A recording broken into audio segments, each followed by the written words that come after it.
Es un experimento probado.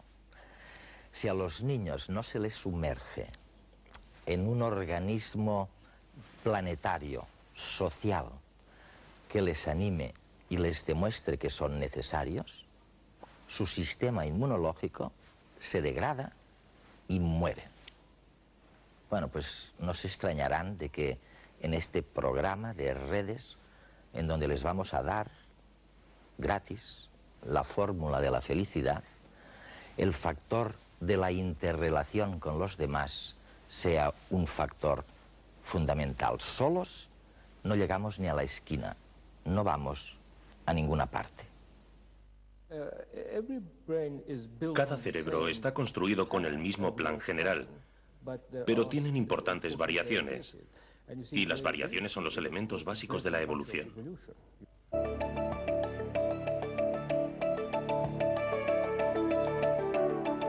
Semir Zeki es catedrático de neurociencia cognitiva en la Universidad de Londres. Es un experto a nivel mundial en la percepción visual y cognitiva del arte y del amor.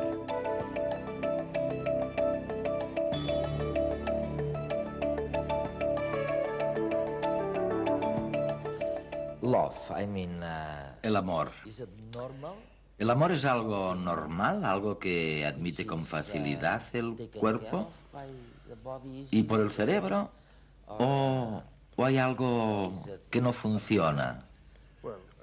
Bueno, el amor en sí es normal, pero el estar enamorado no es una situación normal, porque las personas, digamos, están en una anormalidad transitoria, ya que se comportan de manera anormal cuando están enamorados. Consumen mucho, tienden a preocuparse de su aspecto, de la forma en que hablan y de su apariencia. Se gastan el dinero profusamente en la persona que aman y es como una locura. O si quieres, es una anormalidad transitoria que tiene un fin biológico muy bueno, que es la reproducción. Pero este es solo uno de los fines. Por tanto, creo que si alguien quiere entender el amor de una manera más profunda, tiene que hacerse otras preguntas como ¿por qué las personas también aman fuera del periodo reproductor?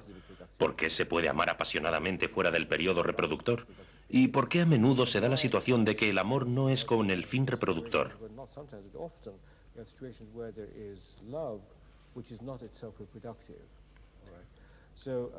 Es decir, el sentimiento del amor, la capacidad de amar, parece ser un mecanismo biológico cuyo motivo puede ser que vaya más allá de la reproducción biológica. Más allá de la reproducción. Eso es. Y vamos a ver, y causa muchos problemas, ¿no? Se puede ver a personas que se comportan casi como si regresaran a la infancia, en el sentido de que dependen del amante de la misma manera que dependían antes de su madre, ¿no? Sí. La causa más grande de sufrimiento en el mundo es el amor. Su búsqueda, la falta de satisfacción, su ansia y, en un sentido, el no saber qué es lo que se quiere del amor. Muchas de las grandes obras de arte que se estudian, Tristán e Isolda, Emma Bovary, en Madame Bovary, la Divina Comedia de Dante, todas ellas tratan de la incapacidad de encontrar en una persona el amor que ellos buscan.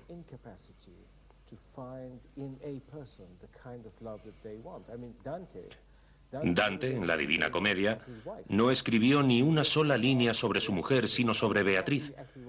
Y en realidad tampoco escribió sobre ella, sino, como él decía, sobre la gloriosa donna de la mia mente. La gloriosa señora de su mente escribió sobre el concepto mental de esa mujer y de estar enamorado. De manera que estamos donde tú estás, en el cerebro.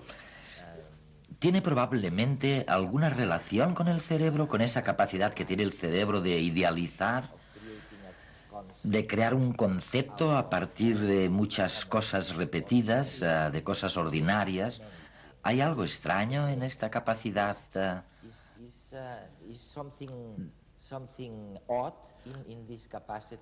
Bueno, creo que ese es uno de los problemas críticos que le quedan al cerebro. Una de las funciones primordiales del cerebro es adquirir conocimientos. El primer paso en la adquisición del conocimiento es la abstracción. ¿Qué es la abstracción? La abstracción es alejarse de lo particular y concentrarse en lo general. Al hacer eso se construye un concepto y entonces un ideal. De manera que se tiene un ideal de casa, de un coche o de una mujer, o del amor. Pero ese ideal que crea el cerebro está formado de muchas experiencias. Lo sintetiza. Pero la experiencia diaria puede que sea diferente y no satisfaga el concepto creado por el cerebro. Y entonces se produce el choque de lo que quiere el cerebro, el concepto formado por este y las experiencias de lo particular. Y ahí viene el sufrimiento, ¿no? Entonces se sufre. En el caso de una casa, una pluma o un traje de chaqueta quizá no sea importante. Pero cuando se trata de una mujer a la que amas es diferente. Y entonces se entra en estado de sufrimiento, y a veces como Wagner, que piensa que la única forma de alcanzar ese concepto de amor romántico es la muerte, que es cuando se aniquila el concepto por completo. Ese es realmente el mensaje de Tristán e Isolda. Y creo que se puede seguir gran parte del sufrimiento de las personas por la capacidad que tiene el cerebro de formar conceptos, que en realidad no es más que la capacidad de un sistema muy eficaz para adquirir conocimiento, pero que implica el concepto de sufrimiento a causa del choque del concepto o idea sintética, la creada por el cerebro a partir de la experiencia de muchos particulares y las experiencias del día a día, que es lo particular. La tendencia al placer fue intensificándose progresivamente durante el largo proceso en que nos hicimos humanos. Lo que Freud llamó la pulsión de Eros es una fuerza arrolladora que nace de la propia biología y que puede llegar a dominar nuestra vida. La zona del cerebro llamada septum, donde se localiza el sentimiento de placer, es 3 veces mayor en el ser humano que en el chimpancé. Si a un chimpancé se le implanta en el septum un electrodo que pueda activar él mismo, no deja de estimularse una y otra vez. Se olvida de comer y de beber, y si no se le desconecta, acaba muriendo por deshidratación. Siendo esta estructura más relevante en el ser humano, ¿cuál no será entonces su trascendencia? Un aspecto clave del aprendizaje es que placer y memoria están íntimamente unidos. El septum se encuentra muy próximo al hipocampo, el núcleo cerebral encargado de la gestión de la memoria.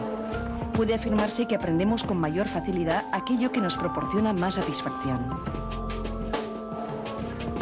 El hipocampo está conectado a su vez permanentemente con la corteza cerebral, sede de la razón y de todas las capacidades cognitivas, como el lenguaje o el pensamiento abstracto.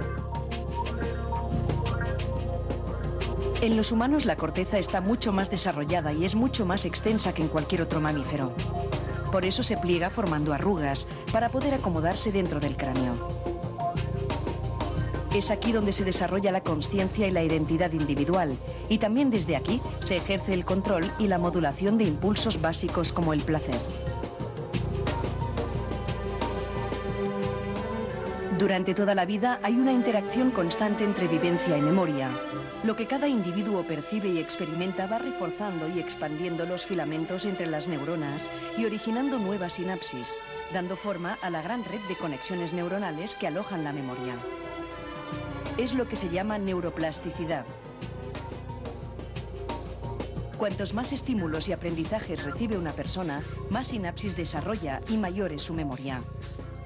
La experiencia modifica el cerebro incluso desde el punto de vista anatómico, pues no existe otro igual. Sin embargo, mucha de la información que percibe el cerebro no se procesa como memoria a largo plazo. nos llega un exceso de estímulos o de información basura que podrían bloquear el funcionamiento de la mente. Para eso existe el olvido, un recurso necesario para la higiene mental, incluso para la supervivencia. Se ha demostrado que aquellas personas que sufren experiencias traumáticas y que son capaces de guardar los recuerdos dolorosos en una especie de memoria protegida consiguen vivir mejor.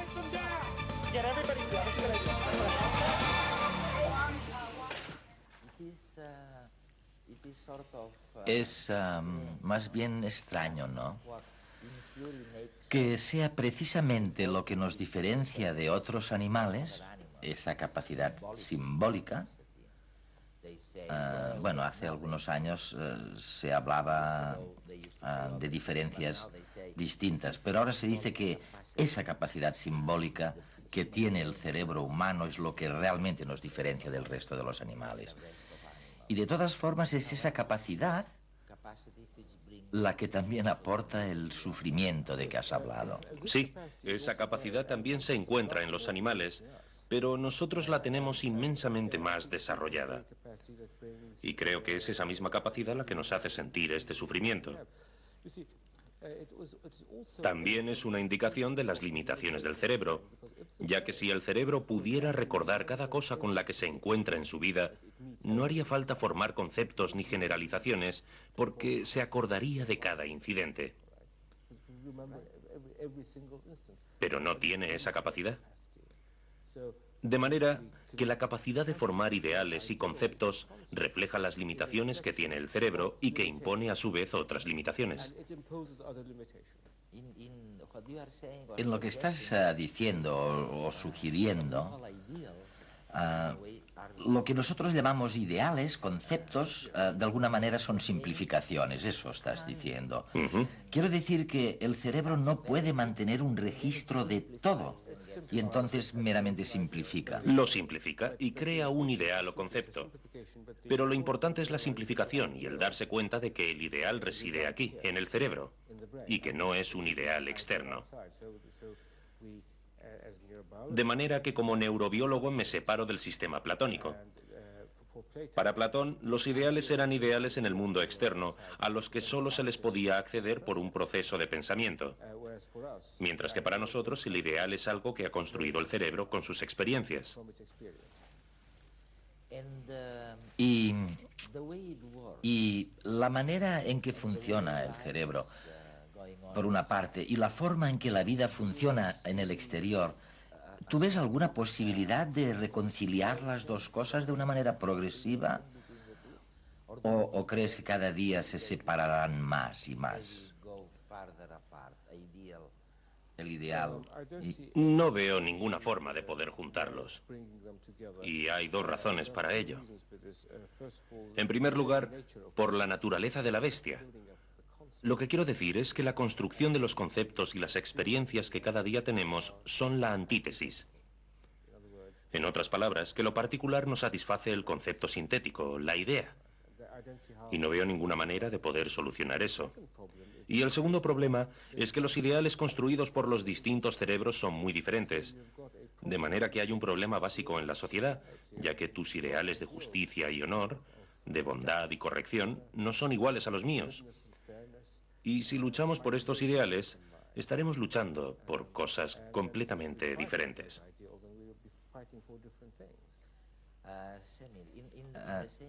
Semir, en la misma o de la misma manera que no hay un gobierno planetario, tampoco existe un cerebro planetario, me imagino, ¿no? Cada cerebro es diferente.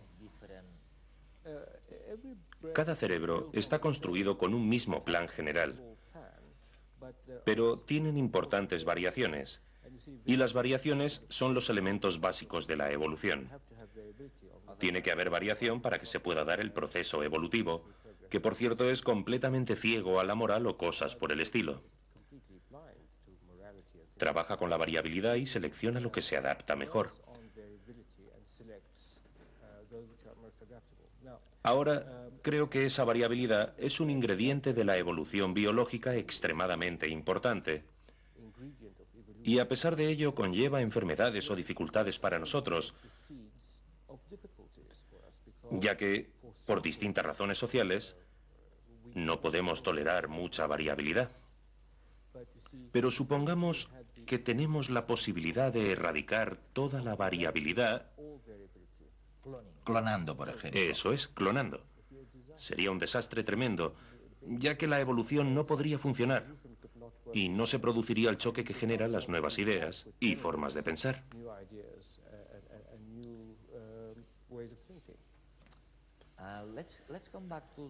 Regresemos al tema del amor. Después de lo que has dicho, quizá el amor se produce cuando el cerebro hace un esfuerzo más fuerte de lo normal, intentando reconciliar a la persona, en este caso el ser amado, con el concepto ideal. Normalmente el cerebro no funciona haciendo un esfuerzo tan grande de reconciliación entre dos cosas, excepto en el caso del amor, digo.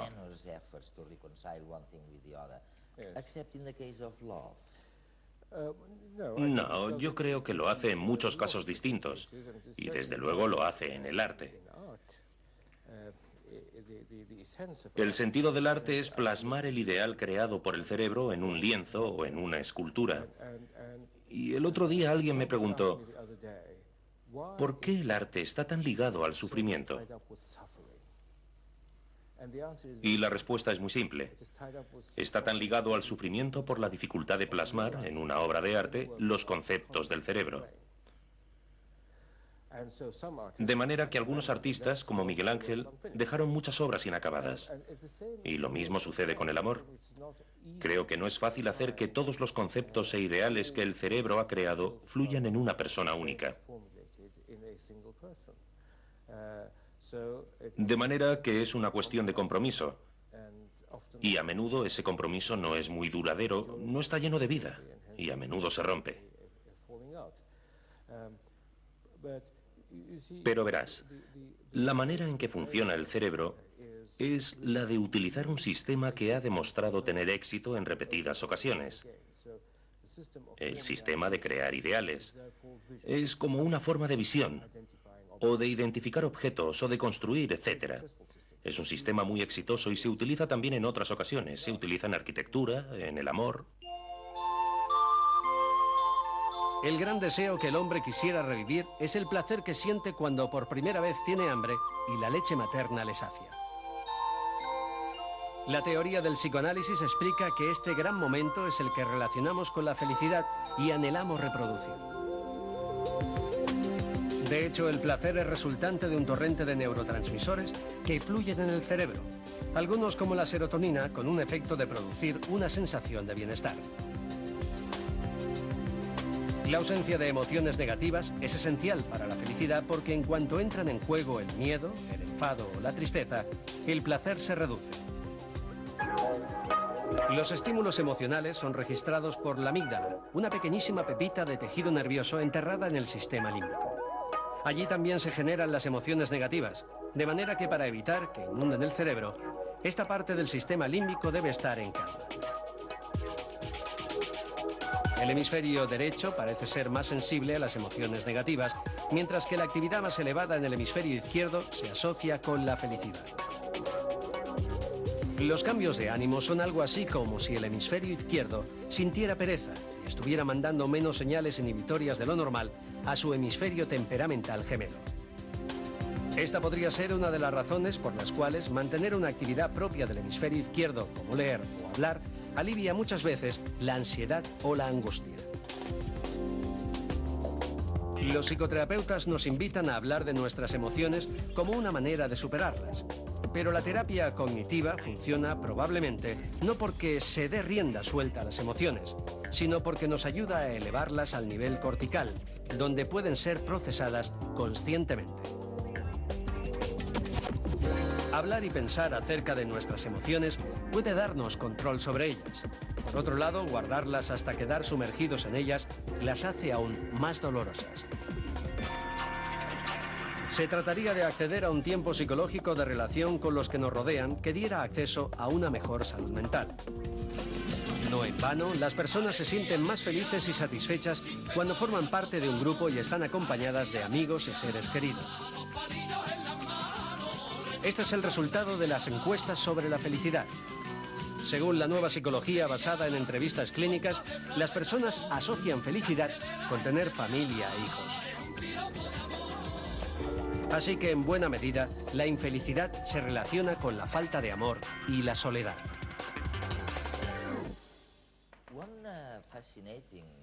Un tema fascinante, ¿no?, que ahora ya se considera un tema científico, es el concepto de la conciencia. Y tú has dicho algunas veces cosas bastante chocantes a este respecto. Dices, olvidémonos de una conciencia unificada. Hay muchas neuronas luchando por temas particulares. Las percepciones, por ejemplo, los colores, las formas, y para cada una de estas cosas hay una conciencia particular. Y es muy posible que algunos pierdan la capacidad de ver, pero es posible que mantengan la capacidad de ver colores, o al menos la capacidad de idealizar los colores, ¿no? Sí, sí. Este es un ejemplo perfecto. Eso es cierto esto. ¿Y qué significa en la práctica? Volviendo a lo que decías, que esto es chocante, yo pienso lo contrario. Que lo chocante es lo que dicen los otros de la conciencia unificada. ¿Por qué es chocante? Porque no tienen ninguna evidencia. Yo me interesé en ello cuando me invitaron a una reunión bajo el título La unidad de la conciencia. Y entonces me pregunté a mí mismo, ¿de dónde viene esta unidad de conciencia? Y escribí una conferencia que se tituló La no unidad de la conciencia. Y hay más y mejores pruebas para las distintas conciencias. Te pondré algunos ejemplos. Uno es el que tú has dicho, que se puede ser ciego y se pueden ver colores, pero solo colores. Otro es el ejemplo contrario. Si se daña el centro en el cerebro que es responsable de los colores, se pierde la capacidad de ver colores, pero nada más. Ya no se es consciente de los colores. En el primer ejemplo, se tiene la conciencia de colores y en el segundo ejemplo se es consciente de todo lo demás a excepción de los colores. Ese es el primer ejemplo. El segundo es que los colores se ven, por ejemplo, antes que el movimiento, unos 80 milisegundos. De manera que eres consciente de los colores antes de ser consciente del movimiento visual. Esto quiere decir que la conciencia se halla distribuida en tiempo, y dado que la capacidad de ver los colores es debida a la actividad de una parte del cerebro y la capacidad del movimiento a otra parte, la conciencia también estará distribuida en el espacio. La persona que reconoció esto fue Immanuel Kant, y mientras que yo denomino a esto microconciencias, él las llamó conciencias empíricas. Y decía que las conciencias empíricas deberían tener una relación necesaria con las conciencias unificadas sintéticas mías, como persona receptora. Yo estoy de acuerdo en todo esto, menos en que yo no creo que sea necesario que haya una relación necesaria entre las microconciencias y la conciencia propia.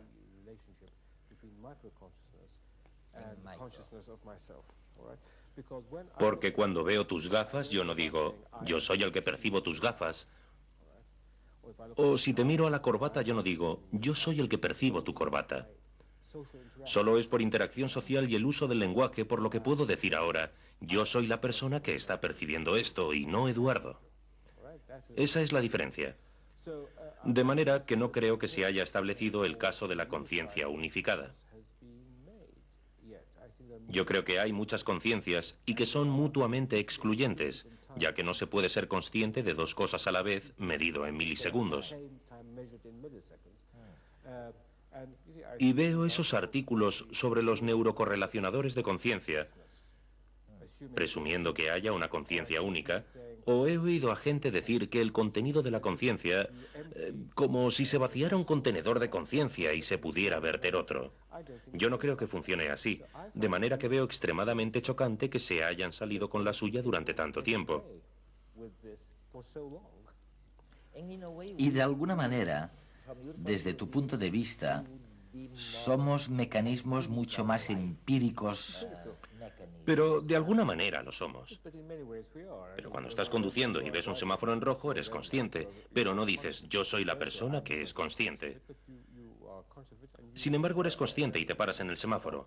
O cuando ahora hablo contigo, soy consciente de lo que quiero decir, pero no soy consciente al mismo tiempo de tu corbata. De manera que ahí hay una especie de subdivisión empírica.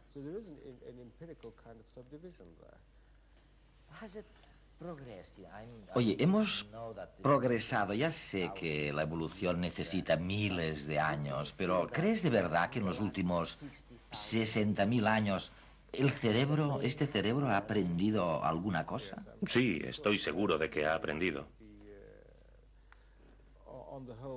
En general, el cerebro ha sido expuesto a tantas cosas nuevas, tanta tecnología, que estoy seguro de que ha progresado bastante. Y un buen y simple ejemplo de ello es que el cerebro de un niño que se ha educado, o una persona que ha ido a la escuela o a la universidad, es mucho más sofisticado que el de una persona que nunca ha sido expuesta a lo que se ofrece en la escuela o en la universidad.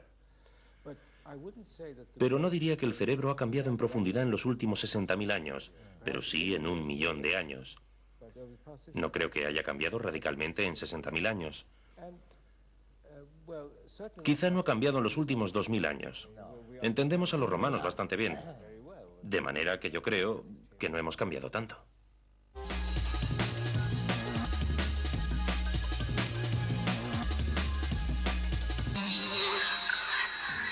Un equipo de ingenieros norteamericanos ha creado en el laboratorio el primer pavimento silencioso. La finalidad, acabar con la contaminación acústica que registra las carreteras de los centros urbanos y las autopistas. Se trata de un dispositivo capaz de analizar a la vez diversos tipos de pavimentos para conocer, así, sus características sonoras. El reto es crear un pavés que reduzca el ruido que los vehículos ocasionan en las vías de circulación. El banco de pruebas en cuestión es una máquina de 4 metros de diámetro que permite ensayar con todo tipo de superficies, así como con diversos diseños de neumáticos. Los diferentes materiales se colocan uno tras otro formando un círculo, mientras 2 neumáticos ruedan sobre ellos a velocidades alternas.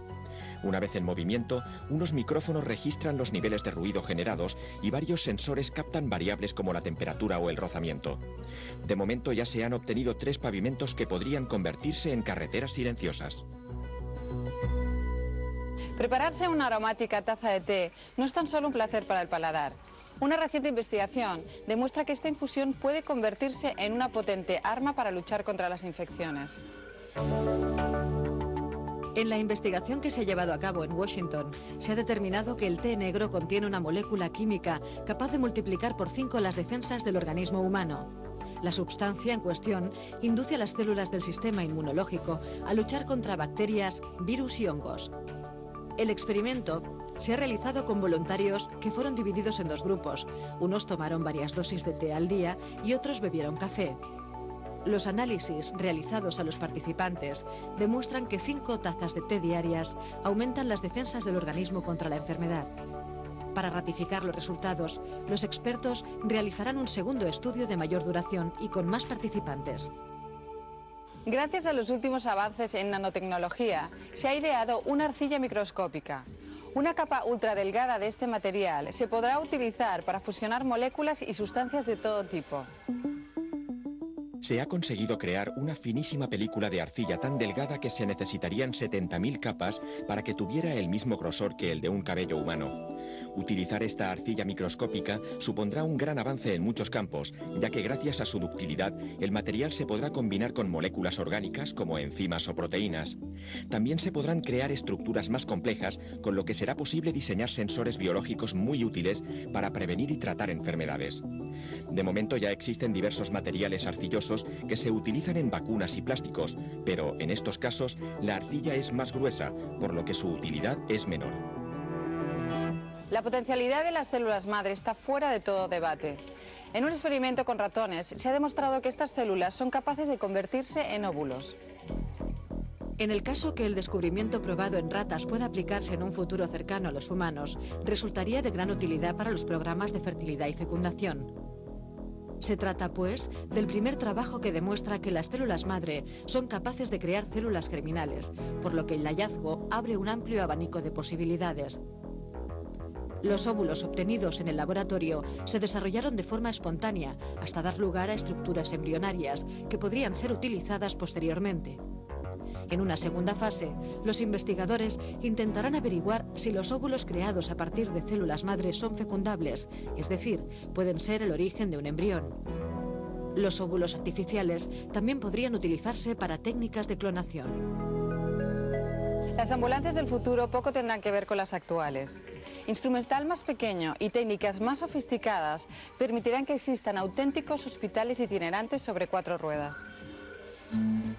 Los expertos apuestan por que la mejora de la atención sanitaria no se centre únicamente en la modernización de los centros hospitalarios, sino que se amplíe a otras instalaciones. Uno de los retos es crear potentes servicios de ambulancias que se conviertan en unidades de actuación inmediata, pero que también sirvan para realizar todo tipo de pruebas e intervenciones quirúrgicas. Los vehículos sanitarios estarán dotados con dispositivos que permitirán transmitir al hospital los resultados de las pruebas realizadas en una fracción de segundo. Así, será posible enviar un electrocardiograma en tiempo real, acceder al hospital médico del paciente o consultar guías electrónicas de medicamentos.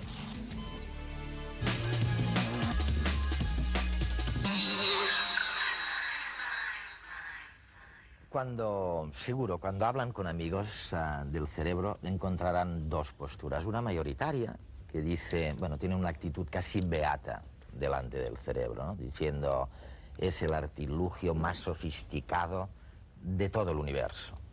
Y luego hay, bueno, un grupo minoritario todavía, incluidos neurocientíficos, que dicen, cuidado, oye, el cerebro tiene enormes limitaciones. No se puede acordar de todo lo que ha visto.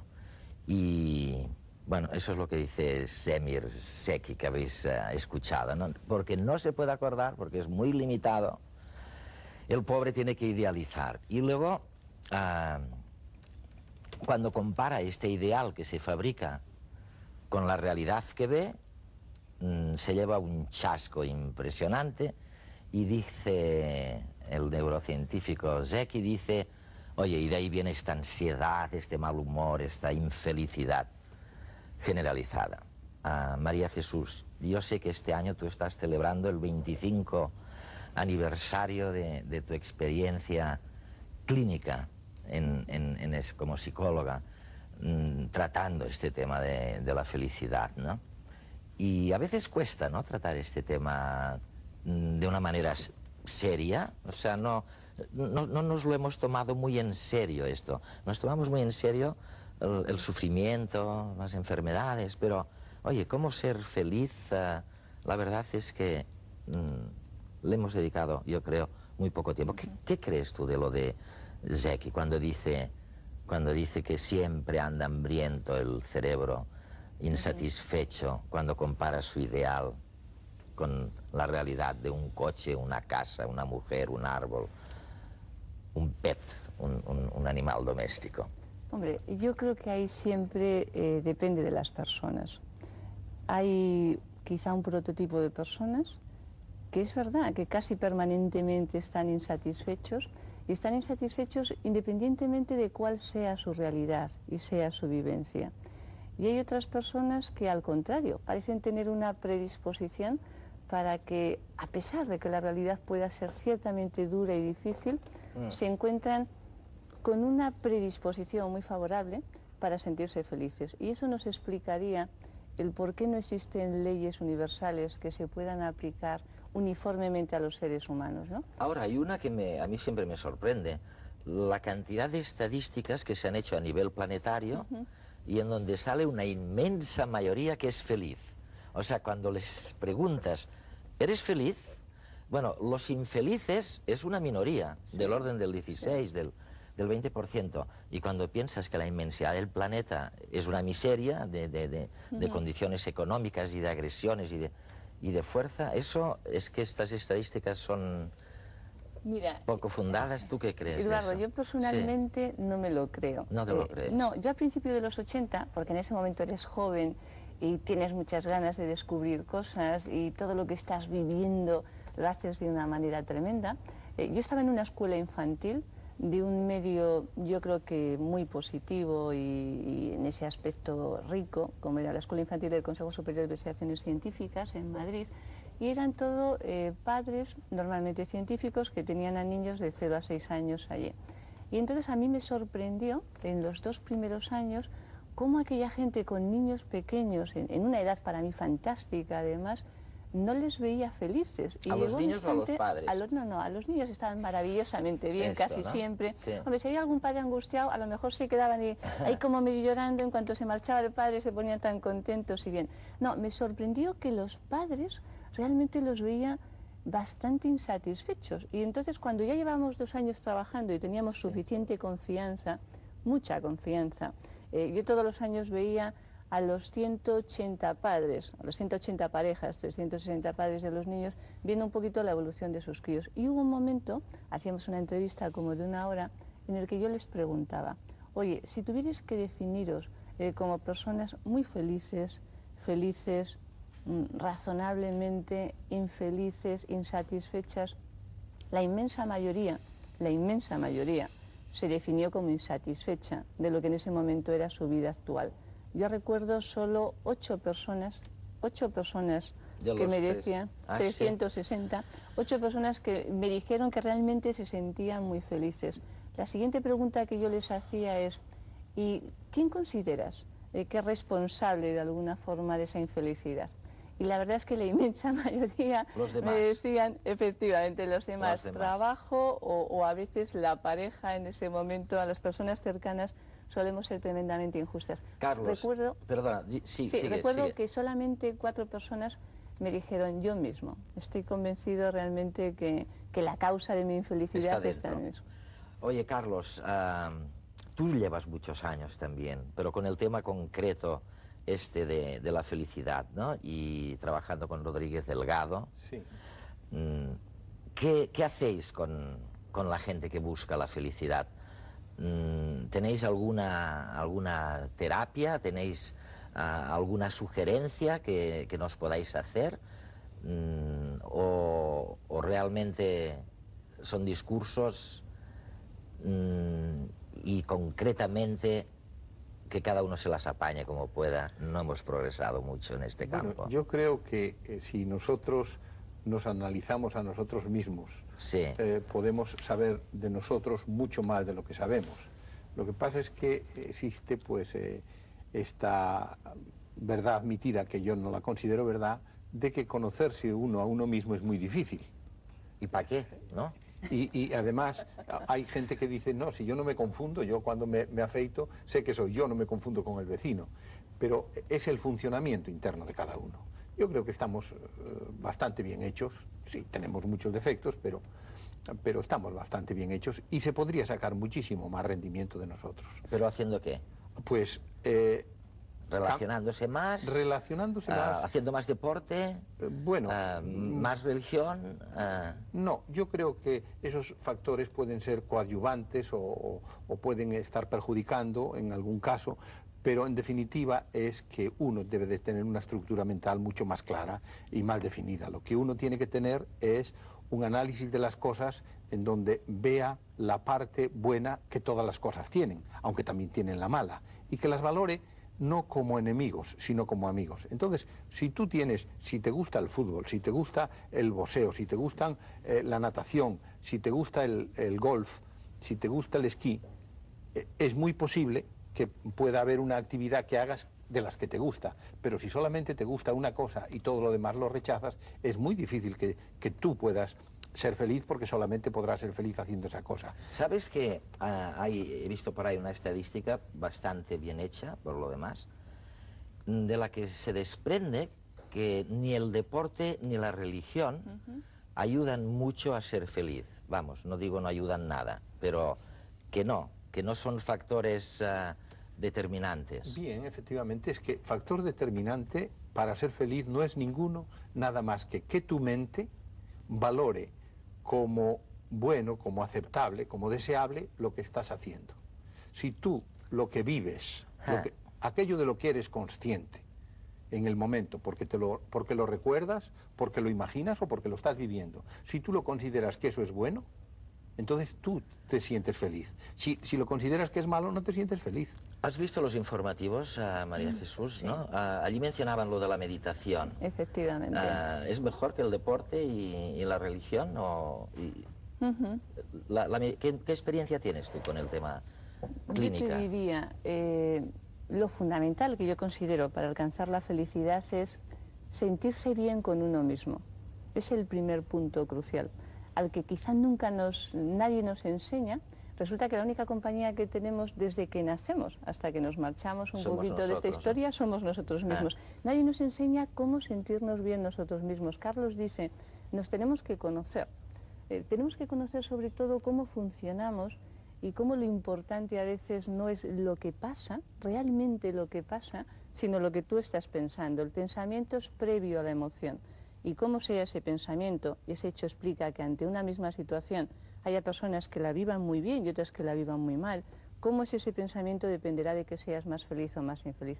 El budismo, la meditación, es importante.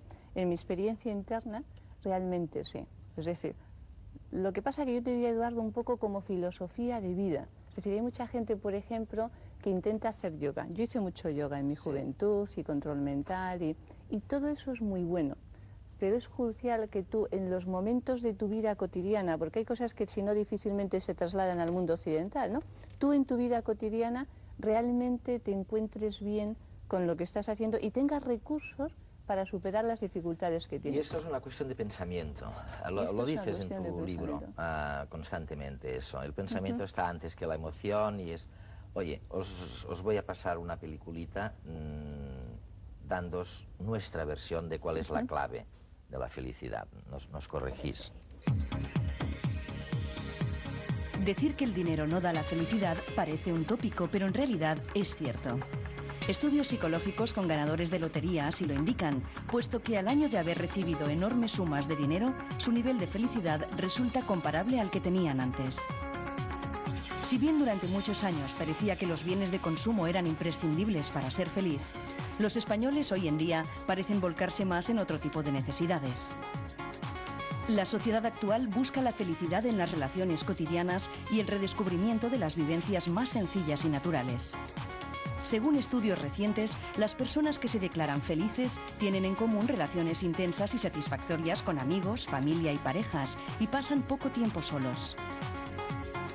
En cambio, parece que la felicidad no está relacionada con la práctica del ejercicio físico, con cómo dormimos o con las creencias religiosas.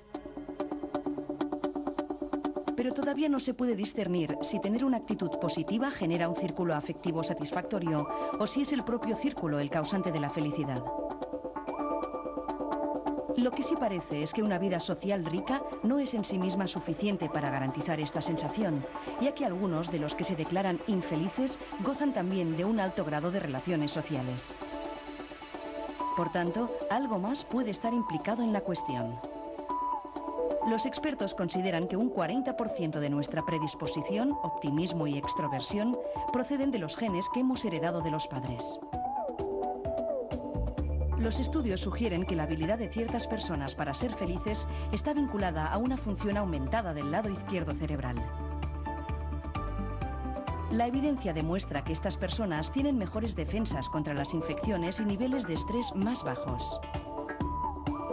Pero independientemente de los factores fisiológicos, los propios seres humanos podemos, mediante la reflexión y la inteligencia emocional, cambiar nuestra manera de pensar y acondicionarla, conociéndonos, entendiéndonos y aceptándonos a nosotros mismos.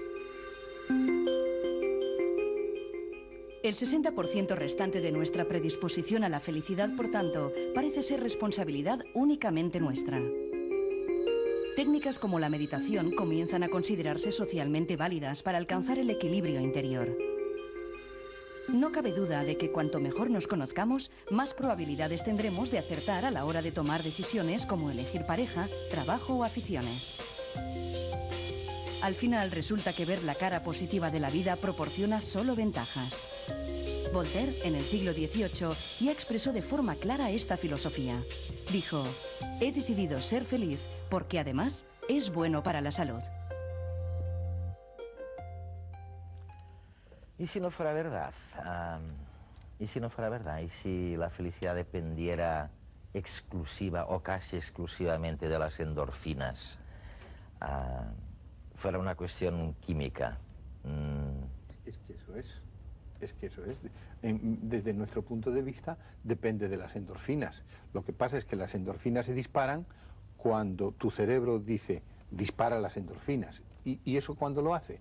Cuando lo que está siendo consciente, lo que está viviendo por recuerdo o incluso por imaginación, le resulta deseable o deseado. Entonces el cerebro, ante algo que está en esas condiciones, dice endorfinas, adelante.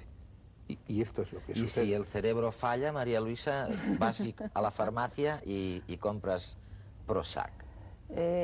Si el cerebro falla, a lo mejor es pensar que lo podemos controlar. Es decir, el cerebro, yo siempre digo que es bastante tonto, y me van a perdonar pues mucho. Estás en el grupo ese minoritario de neurocientíficos. ¿Tontos en qué sentido? En que nos juega muchas malas pasadas y a veces no aprende bien cómo podemos ser felices y simplemente repite experiencias y nos predispone de alguna manera. Si nosotros aprendemos a controlar nuestro cerebro, y no es tan complicado, de verdad, entonces será muchísimo más sencillo ser felices. Pero es verdad que hay personas que lo tienen difícil. Hay muchas veces que a lo mejor en la consulta las parejas sobre todo te dicen, jo, es que cómo es mi marido, cómo es mi mujer. Y es cierto que hay personas que son muy ciclotímicas y que tú ves que en esas bajadas de defensas que todos tenemos a lo largo del año, y cuando llega la primavera y llega el otoño, dices que es una época de depresión. No, ahí simplemente lo que ocurre es que se nos bajan las defensas. Cuando llega la primavera perdemos las defensas del invierno, no estamos aún fuertes, no hemos cogido las del verano, y en el otoño nos pasa lo mismo, perdemos las del verano, y la gente normal a lo mejor se coge un constipado, una gripe, un pequeño resfriado, y la gente que en ese aspecto es un poquito más vulnerable empieza a tener una cierta crisis depresiva. ¿Las endorfinas son importantes? Evidentemente sí. Ahora, ¿las podemos controlar nosotros sin ir a la farmacia? La mayoría de las veces sí. Pero ojo, hay momentos en los que la desestructuración es tan fuerte que la persona necesita una pequeña ayuda física para que luego a partir de ahí ya pueda retomar de nuevo el control. Y sé que esto muchos psicólogos se quedan un poquito extrañados, pero en la práctica clínica, cuando lo ves, si las personas te llegan en una fase muy avanzada de infelicidad, prácticamente de depresión, te cuesta sacarlas a veces si no equilibras un poquito eso. Cuando te llegan al principio lo puedes controlar perfectamente. Oye, de lo que estás diciendo, yo creo que nuestra audiencia también está de acuerdo, ¿no? Es una especie de consenso que en los últimos 20 años ha ido flotando, y es el que a través de la mente podemos realmente influir de alguna manera sobre nuestro estado de ánimo y de felicidad. Ahora, bien, pero vamos a intentar elaborar un poquito más esto científicamente, ¿no? Vamos a ver, ¿hay alguna fórmula en donde metamos 3, 4 factores que consideramos absolutamente indispensables para ser feliz? Yo os voy a sugerir primero una fórmula que elaboramos con un catedrático de física, se llama Javier Tejada, gran amigo, ha estado en este programa, y en la fórmula con Javier, lo que yo me gustaría que nuestra audiencia la pudiera ver en la pantalla, pero es una fórmula en la que la felicidad, F, digamos, es igual a conocimiento. Asumimos que, oye, como decís vosotros, conocerse a sí mismo seguramente es importante, o sea que felicidad es igual a conocimiento, más conocimiento acumulado, eso es una redundancia, o sea, lo podemos llamar conocimiento acumulado a la tecnología, más un concepto muy de Tejada, muy de los físicos, que es el de la aceleración, y que los economistas traducimos por innovación, ¿no? Hay un momento dado en que despega el avión o aterriza, hay un momento en que realmente se produce esta innovación. Bueno, y todo eso dividido por uno sobre, ¿no? Interactividad, el tema de la interrelación social. Y luego la idea de Javier es que todo eso está muy bien, Pero si no consigues salir del tiempo físico, del aburrimiento del tiempo físico, y entrar en lo que llamamos el tiempo psicológico, no hay nada que hacer. O sea, de alguna manera tienes que salir de la rutina. Bueno, yo sé, Carlos, que tú tienes otra fórmula. Y la vamos a comparar con la mía, a ver cuál es mejor. Bueno, veámoslas. Venga. Entonces, ¿empezamos por ver la vuestra? ¿O qué prefieres? Yo prefiero ver la tuya. Bueno, pues sí. mira, nosotros contemplamos... Pero... Sí, contemplamos unas cosas, unos factores distintos, ¿no? Pensamos que lo importante está en la mente del individuo, entonces ¿sí? en función del deseo que tienes, así disfrutas. Si tú tienes una intensidad de deseo, estás con una gran intensidad de desear algo y lo logras, disfrutas mucho más que si no tienes tanta intensidad de deseo, que si es algo que te dan y casi no lo deseabas. Después, otra cosa que es importante... La ambición es eso, ¿no? El querer mucho, sí, algo. Sí, la expectativa, incluso esto lo saben las empresas de publicidad que te están preparando y tal día se va a inaugurar esto. En mi fórmula esto sería la innovación. Bueno, sí, sería entonces, más o menos. La importancia del hecho que te sucede, pues también cuenta. Y después cuenta también el nivel de consciencia. O sea, si tú estás siendo muy consciente de lo que sucede o casi no le das importancia o estás medio dormido. Sin conocimiento dices no hay felicidad. Bien. Y entonces conocimiento real. Pero conocimiento real del hecho, no conocimiento acumulado de cosas anteriores, no, porque tú ves que hay niños que no tienen conocimiento felices, y son muy felices.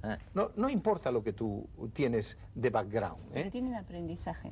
Sí. Entonces, si aprenden, sí que vas siguiendo hacia la felicidad. Sí, por supuesto. O sea, yo estoy contemplando el hecho en sí, no el proceso. El proceso del conocimiento da felicidad, por supuesto, porque rompe límites, porque da ilimitación y da libertad. ¿Y qué más? Y después, pues también tenemos lo que llamamos nosotros el momento. Es decir, si tú acabas de tener una experiencia parecida, o si tú estás pensando en unas vacaciones y hace poco que las has tenido y tienes unas nuevas vacaciones, o hace mucho que las has tenido.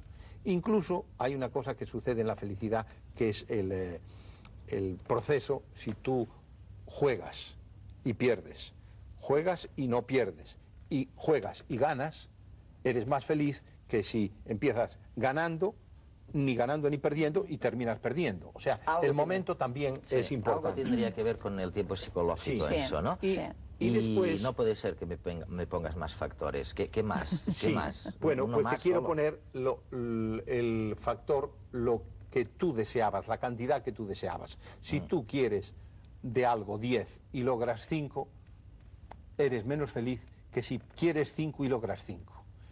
Que es una cosa bastante clásica, que es el tener deseos bajos y logros altos. Es muchísimo, da mucha más felicidad que tener logros bajos y deseos altos. Claro. María Luisa, ¿qué hemos olvidado en estas fórmulas? Sí, yo creo que hay una parte fundamental en todo esto, sería el autocontrol. Es decir, si tú tienes conocimiento, pero no tienes autocontrol, la persona al final lo que se da cuenta es, caray, esto me influye, pero no lo estoy controlando, entonces la felicidad no depende de mí.